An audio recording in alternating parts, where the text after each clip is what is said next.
பாஜகவும் அதிமுகவும் சேர வேண்டும் என்பதில் நமக்கு சந்தேகமே கிடையாது. ஆனா எடப்பாடி மாதிரி ஒரு தலைவரை வைத்துக்கொண்டு எப்படி ஒரு இந்த இணைப்பை ஏற்படுத்துவது என்பது எனக்கு புரியல. ஏனென்றால் நான் அவரோட தனிப்பட்ட முறையில் பேசியிருக்கேன், பழகியிருக்கேன். ஒரு அரசியல் தலைவருக்கு உண்டான ஒரு நோக்கே இல்லை அவருக்கு. எல்லா அரசியல் தலைவர்களோடையும் நான் பேசியிருக்கேன்.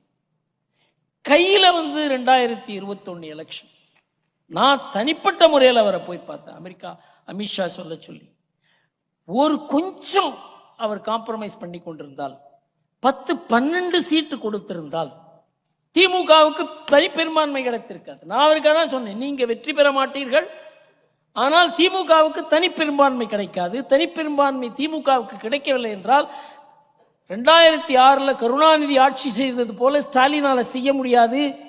என்றைக்கு வேண்டுமானாலும் அந்த ஆட்சி கவிழும். இது போல ஆட்சியில் பங்கு கேட்பவர்களுக்கு மாட்டேன் என்று கூற முடியாது. நாங்க ஜெயிக்கிறோங்க,